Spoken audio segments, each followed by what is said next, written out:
by Lindsay Pippier. You have 60 more seconds. You have 30 more seconds.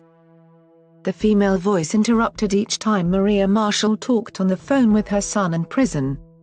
But the chance to make contact for 3 or 4 minutes a day, a few days a week, came with a cost. Marshall spent $120 in just 2 weeks in July for her son to call her and other relatives and friends. "My son is just trying to get through it," Marshall said a few weeks before he was released. NBC News agreed not to publish his name, age or what he was convicted of because he is still in his teens.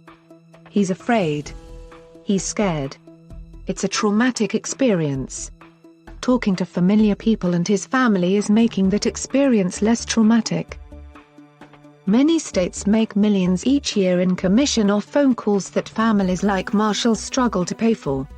Inmate calling services are controlled by 2 main telecommunications companies, but the Federal Communications Commission says it does not have authority to set price caps on intrastate calls, which account for a majority of prisoner phone calls. Some are now pushing for change. U.S. Senator Tammy Duckworth, Deal, and 5 other senators have introduced a bill calling for just and reasonable charges for intrastate and interstate calling that would give the FCC authority to address inmate calling rates. This allows the FCC to regulate and say you can't have predatory pricing, Duckworth said. "'Cause that's what's happening, predatory pricing." For Marshall and her son, who was imprisoned hours away from her in Washington state from January to July this year, the phone calls helped her make sure he was safe. "For his own sanity, his own safety and my peace of mind as his mother, I need to hear from him," Marshall said. "If I don't hear from him, I worry." But some months, Marshall struggled to pay for the calls. "These are not luxuries for a human being to be able to call their mother," she said. "Their impact is also on the family members." 2 companies, Securus Technologies, headquartered in Carrollton, Texas, and GlobalTel Lincoln Falls Church, Virginia, dominate the prison telecommunications industry and have a large say in the cost of phone calls made by the 1.5 million men and women incarcerated nationwide. Securus serves more than 3,400 correctional facilities in the United States, and GlobalTel Link over 2,400. A typical 15-minute prison phone call within Washington costs around $1.65, making it one of the more affordable states for such communications. On the other end of the spectrum, such a call in Kentucky costs around $5.70. Marshall has been paying these charges for 13 years, since her ex-husband was sentenced to life without parole plus 6 years in a Colorado prison for first-degree murder and aggravated motor vehicle theft. But putting money on both her son's phone account and her became too much, and she had to choose between the 2. She chose her son's. "It's supporting my son's humanity. Someone who's coming back into the community," Marshall said. "Humanized and connected to his family is helping make a re-entry plan. Many people in prison are aware of the high price tag associated with staying connected to loved ones," said Spencer Aberg, who was imprisoned from 2011 to 2018 and is now CEO of Unincarcerated Productions, a company that aims to change negative attitudes toward prisoners and former prisoners.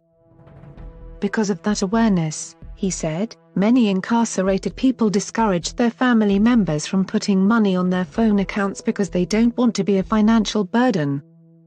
I couldn't even count how many people I knew personally throughout my sentence that either their family members could not afford to put money on the phones so they could stay in touch, or the incarcerated person was not willing to put that burden on their family," Aberg said.